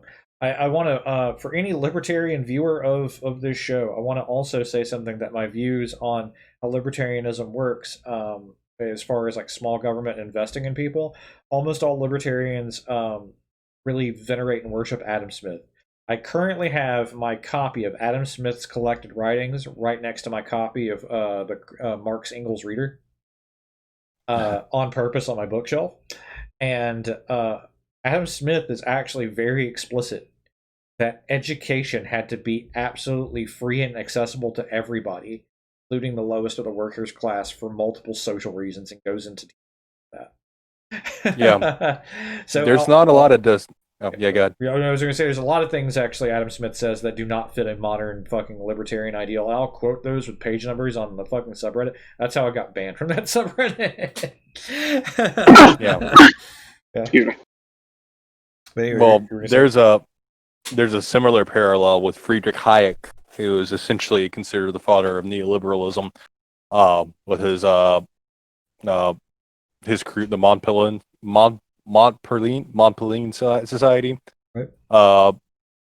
His most important protege would be Milton Friedman, who was essentially the guy who managed to get the American tax law rewritten after already having participated in Roosevelt's era of the initial reconstruction of the IRS and the income tax. But one thing that Friedrich Hayek, after all of his, is we need to be able to essentially cut out the government from any economy in response to Keynes. They were just anti-Keynesian more or less than anything else. I mean, they pretty much didn't care that the socialists were a thing. I mean, they ultimately went very hard against the socialist movement, which is why the Cold War was so heavily detailed. They were pretty much the propagandists of anti-socialism. But Friedrich Hayek was just like, none of this works unless we have a universal basic income, because money doesn't trickle down. Like, money goes up. You know, the producers who have the money to invest in producing whatever product, food, housing, whatever commodity, they're they're going to be ones that have the money to already produce it, and it's going to be the consumers that's going to decide if the producer is worthwhile. And then you can't expect the consumer to just 100% pull the money out of their ass. Like, they can get a job, yeah, but that job is not going to inherently always be there, especially as they get older or if they get sick. So it's just interesting to note that, like, even like any of American ideologies, a lot of the founding ideals were just completely forgotten, intentionally so. So, I mean, Yeah. No, you're exactly right. I see a similar parallel in the reaction to the civil rights movement, and that like, oh, black people got what they needed, and so we're done now. There was the second wave feminist movement, which was parallel with it, and plenty of the second wave feminists were black women, and so like they worked with the civil rights movement to work together to make a better movement for everybody. And then around 1970 or so, like, the leaders of the second wave feminist movement were happy with what they got and left the black women behind. Yep. So, and that's a pretty disgusting scenario in and of itself. Yeah. I'm not going to sit here and say they all did it intentionally, but essentially they got what they wanted, and they didn't care that, the same patriarchy is affecting everybody. And what they fought for were a lot of half measures for women. They didn't actually break real gender barriers that far. It was earning wealth and status. So it was very much about money and power and those sorts of things, which are definitely necessary practical things that women should have access to and need. But like, actually, like, really changing like how roles of women in relationships, the second wave didn't achieve a lot of those goals that the third and fourth were attempting to challenge. I have problems with the fourth wave because of how anti-male some of it has become online, when we could be having like a really good kumbaya moment and discussing the breaking down the like male emotional experience, and how masculine, how male toxic, how the idea of the masculine can be toxic, and not just that being a label, but also like how patriarchy is bad for men and stuff like that. And there's some people, there's vocal minorities of people online that use the feminist label and really hinder overall egalitarian progress. But the twerps. Yeah, but yeah. Oh yeah, and they're also very anti-trans. Just that's why any modern movement has to be. Actually, it's funny. It was a Simpsons joke in and of itself, where somebody was like, the only two smart people in the city are Lisa Simpson and the pirate, and they go to like fucking patch eye old sea captain guy, and he's just like, there is no protest without intersectionality, or all protests will fail without intersectionality. Yeah. And that's exactly it. Like, feminism is not going to work without it working with LGBTQ and ethnicity movement. Yeah. And I wouldn't push into socialist movements, but I personally feel so. But like, you're not going to defeat the patriarchy if you're just going to distract the patriarchy with somebody else. Right. And like, the LGBTQ movement, if anything, is one of the big breakers, simply because at that point a man is allowed to have emotional feelings just as much as a woman is allowed to be like really strong. Right. Anymore. So it doesn't even matter if it's a man or a woman anymore, so much as is a human. Right. And with the ethnicity movements, there's a lot of ethnic cultures that are still very, very, very hard to be gay in, and very, very, very, very, very like strongly oppressive of women, simply because that's just how it's always been wherever they were from. And they come to America, and the white people have already heard that argument, and so like, it's a little like milquetoast argument compared to them, and so like there's definitely a need for the whole movement to be one large movement, and that's what's great about this particular protest is it is a Black Lives Matter protest, but you see the intersectionality. You Yeah. see white women right there with their black boyfriend or brown boyfriend. You see the fists that are showing up as the emoticon, the emojis that Yeah. are the rainbow fists as it came into June. You know, like this is all very, very necessary and beautiful in the fact that it happened. And as George's daughter said, George Floyd's daughter was, my dad changed the world, you know? So, and that's another interesting to me is that, like, despite our failures as a country, the rest of the world is watching, and the rest of the world is going to be inspired by this, and we already know that. Yeah, and to watch like Sydney respond, and London and Berlin. Sydney, after the protests were banned, we have to remember they had this massive march to the heart of Sydney that they had to have drones cover the totality of, and it was huge. Those protests were formally banned by their government, and they did them anyway. And this is not a country that has that freedom of assembly written explicitly in it like we have in the American Bill of Rights.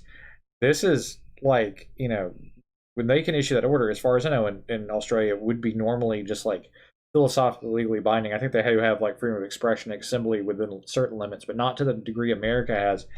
And they did it the fuck anyway. Yeah. You know. Yeah. Federation in Australia is a very interesting topic. There's a great documentary on it, and that is like part of how Australia works and the quirks of that system and culture is the fact that they won independence without war, but it was the struggle for that was an internal power struggle about what that would look like. And it's like some of the echoes of that political strife that was entirely nonviolent, but it wasn't like a lot of it wasn't like there were like protests and stuff, but a lot of it was bickering between entrenched powerful politicians that existed before federation and independence still exist in modern Australian politics, and it's an incredibly fascinating subject. It's a really old documentary series, like early 2000s or something like that. But I think it's just called The Federation. Someone could probably find it and check it out. Really interesting stuff. But yeah, it's amazing that they were able to assemble and show support, and it meant a lot for themselves because Australia has a lot of problems with racism in their police force. As there are black people in Australia, obviously.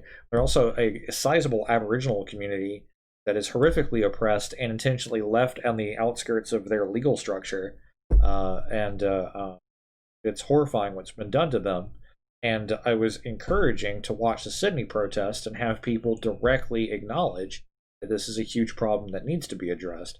The same thing in the UK, where we saw a protest spearheaded by Boyega, who and they were addressing their problems with policing Muslim communities and black communities. Even though I often tout the British policing system as a high watermark for us to achieve, they have a lot of problems that they need to work on as well, and that they're working on.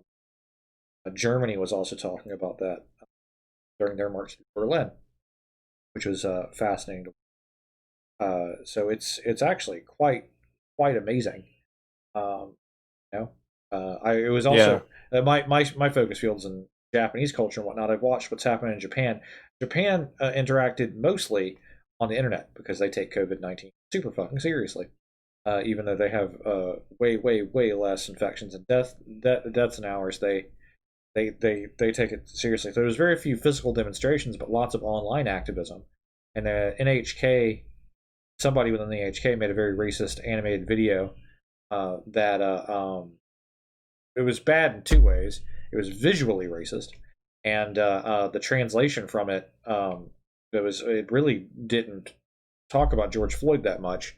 It attributed all of it to the coronavirus and people being like upset of being cooped up too long, Americans becoming angry, and it was actually very heartening to see the majority of Japanese comments on social media and sharing it, condemning the animation for being wholly inaccurate, missing the point, and being on its face racist. And that sort of online activism has become really popular there in Japan. It's also heartening. So the NHK published that video themselves? Yeah, it's an NHK thing. Let's see if we can find it. Oh, that's fucked. Is NHK a state or is it a public or a private organization? It's like BBC, where it's majority fucking funded by the state, but they have laws to make it independent, and it's like 20% a private company. I mean, yeah, I could literally watch it now on my antenna connection. It's broadcasted over here. I just didn't know if it was a private broadcast. Ironically, BBC America is not broadcasted, but yeah. I assumptively would not have been able to see that cartoon, nor did I really want to. I mean, I watch it if I have to, but it's also like Japanese racism definitely has its own flaws. It definitely has its own aspect ratio, you know. So let me see if I can find it again. I know you know more than any of us about Japanese racism. I know effectively, if anything, that there's more than just racism. It's literally like, what's your family name? Bigotry. Yeah, there's all sorts of different, like, Japan is not nearly as homogenous as Japan would like to say it is. And there are certain stratifications of people who were like Ainu, which are for indigenous people from northeast Japan. Yeah. There are lots of people who are actually from Latin America as the second largest minority, because early imperial Japan made lots of deals and were mining a lot in Latin America, which actually deals with a lot of the politicians and economic movers and shakers that moved them towards fascism in World War II. And a lot of those people migrated back to Japan and were mixed race, and they face a considerable amount of racism in schools. Slur called hafu, half of a person, one half Japanese, one half something else. Being hafu can cause people to be teased, they can be left out of things, ostracization, isolation. Lots of things like that. So they definitely have a struggle with that at times. We don't understand it from an outsider's perspective quite often, because we see them as wholly homogenous.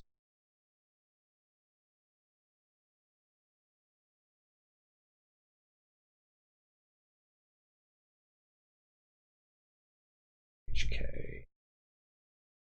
That, and search by new work with your search function.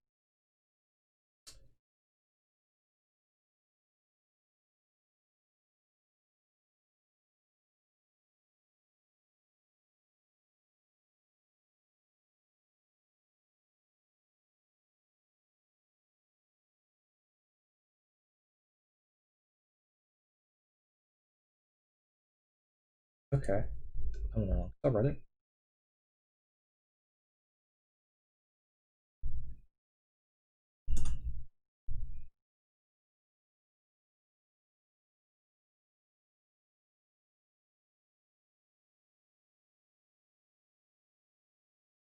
So yeah, Seattle's peaceful as ever. There's just a shit ton of people,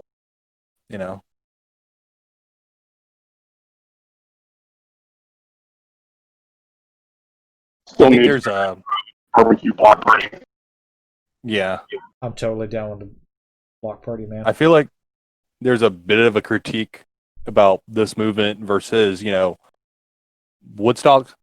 Like, I'm not anti-Woodstock. I think that must have been a fucking amazing event, but it was a whole bunch of white kids and some black people going to a huge concert that was not necessarily, a big corporatist concert, but, wasn't necessarily like a political statement. I mean, some people definitely made their statement, but yeah. I'm gonna have to do a little bit of translation for you guys.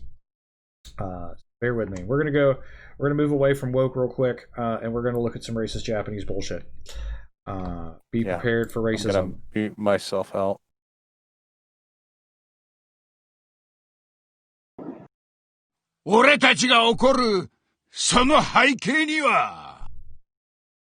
So it's really blurry, but that's what is the world today is what this says. 俺たち黒人と白人の貧富の格差があるんだ。So he's saying that he doesn't have any money, and he's really angry. そうさ、黒人より白人は平均で資産を That man over there is worth way more than me. なんと7倍も持っているんだ。Nana is 7, obviously. He has 7 times more of my wealth, is kind of what he's saying. はん、そこによ。新型コロナウイルスの流 That says coronavirus. Corona. 行だ。その影響を大きく受けたのも俺たち黒人なんだよ。It affects black people more. Proportionally more. More literally, it affects my people more than anyone. 一つ聞くが、アメリカでは失業か労働時間を削られた黒人はどれだけいるんだ。Do we have the same liberties as everybody else? And then, you know, fucking the Statue of Liberty representing America is like, well... 45% だ。 Yeah, we're 45% of the... Yeah.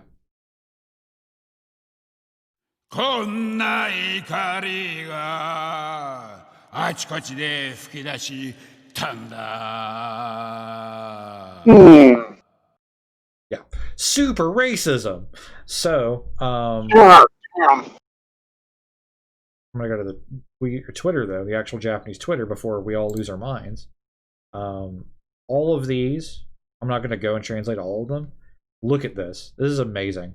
This person is straight up educating people. He's like, you need to watch this show, The 13th. It explains to you what it's like to be a black person in America right now. Then hashtag Black Lives Matter. I'm not fucking translating directly, but that's what the person is telling them to do. And pretty much all of these tweets are, well, that deals with a different news story. Pretty much all of these tweets are in condemnation of the how racist is everyone look the same to you. Systematic racism explained, which was a really good, it's an English language video that they're suggesting. Don't at NHK Sekaima, delete your account. You know.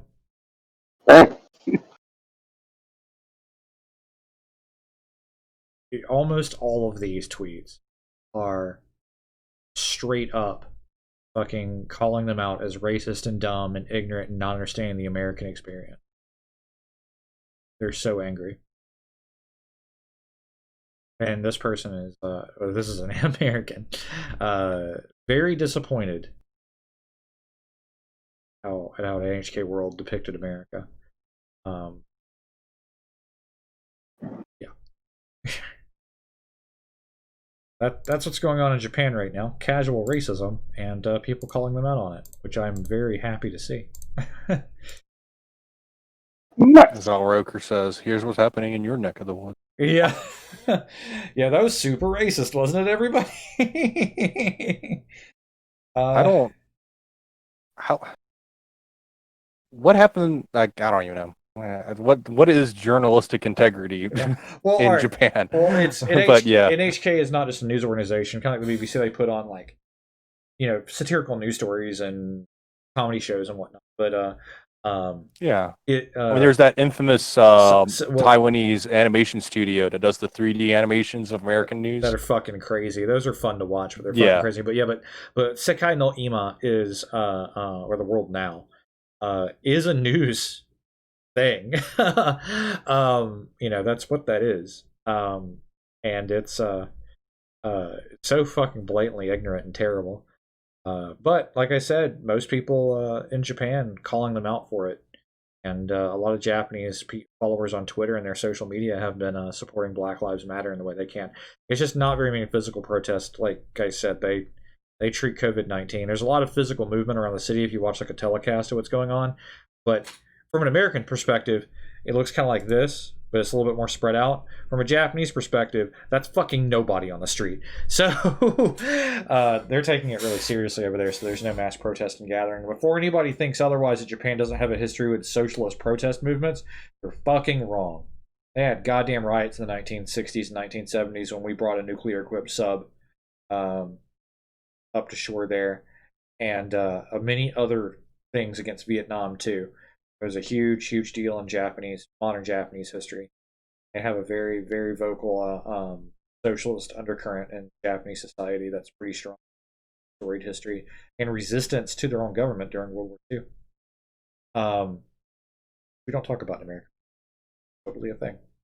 Well, if I remember correctly, the government that was in power that got Japan involved in World War II only took power because of a couple of things, right? Well, yeah, there was a couple of political assassinations that happened, and the government that took that's part of the reason why World War II in Japan fascinates me so much, is that when you have the other Axis powers, you have Germany and Italy, there's a strong man in power and a single party rule, a really brutal crackdown on any other potential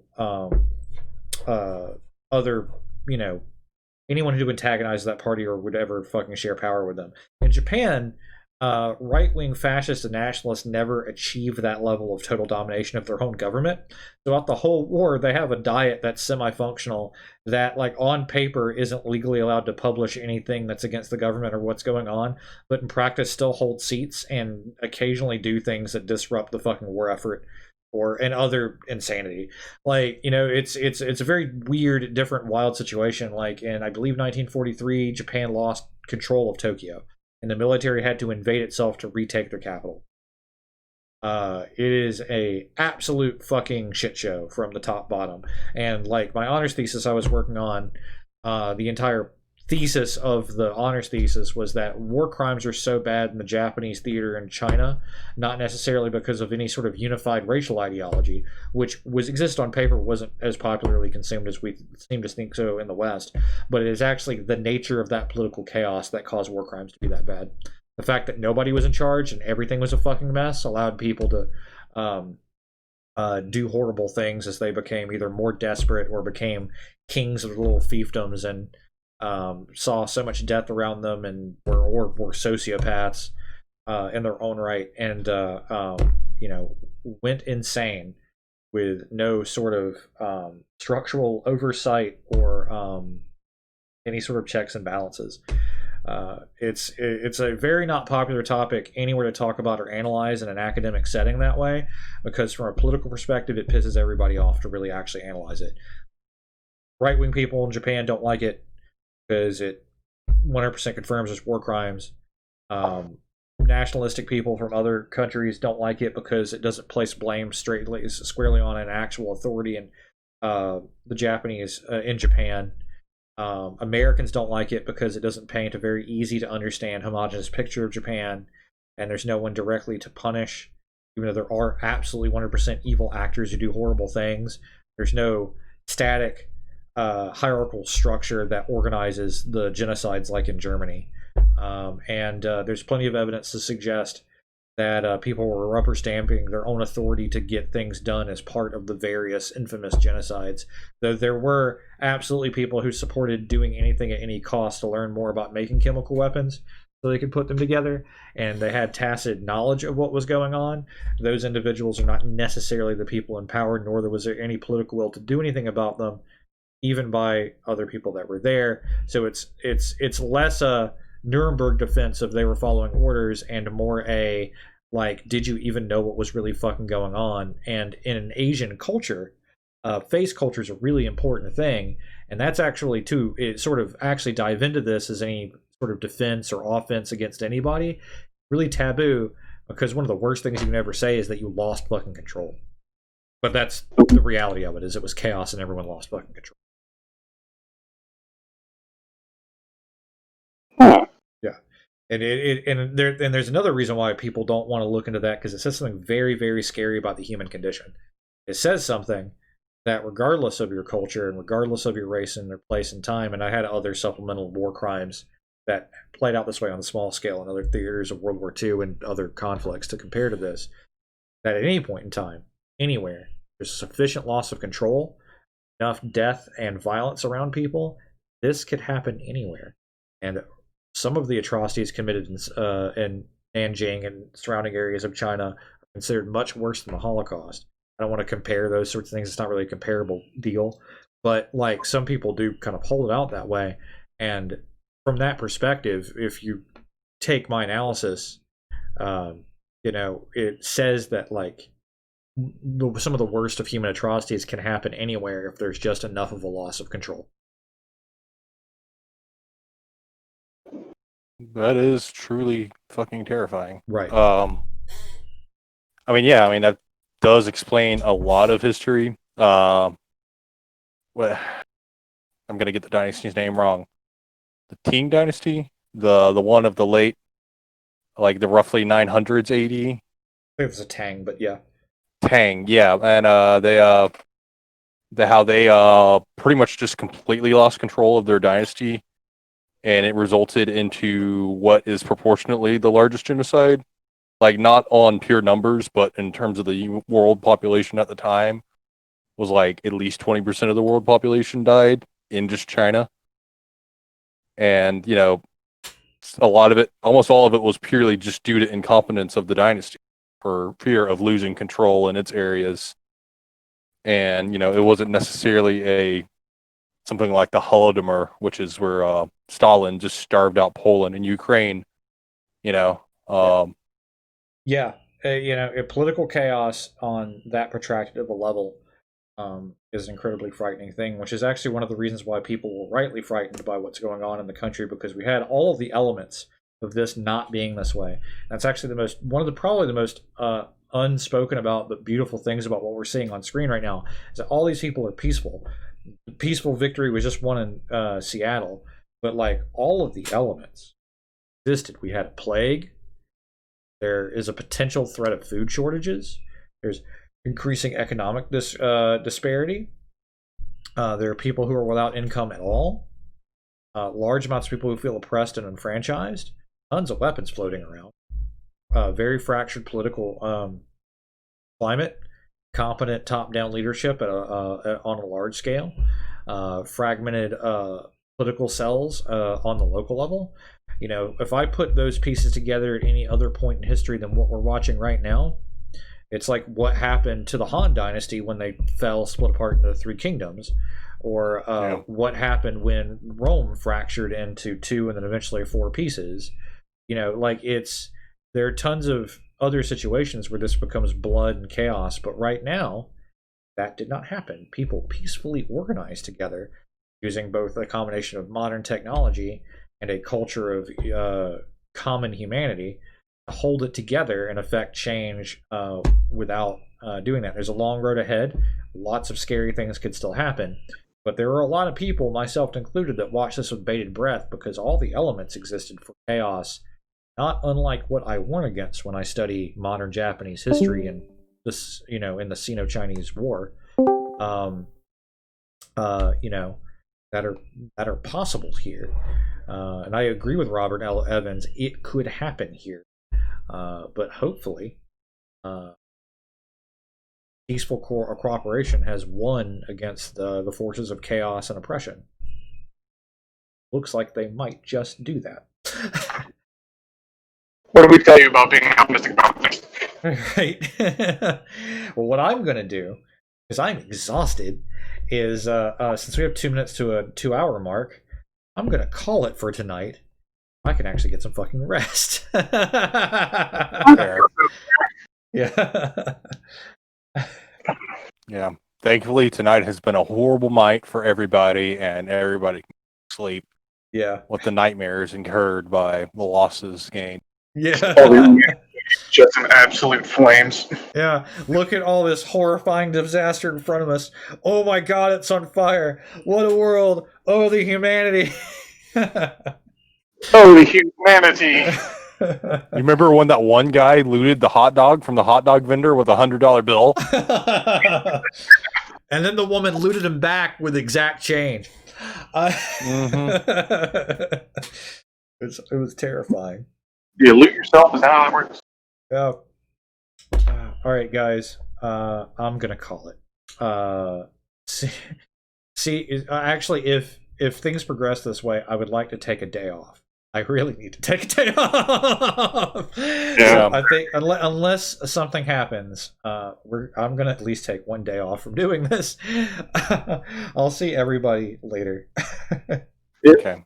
Catch you later, man. Yeah.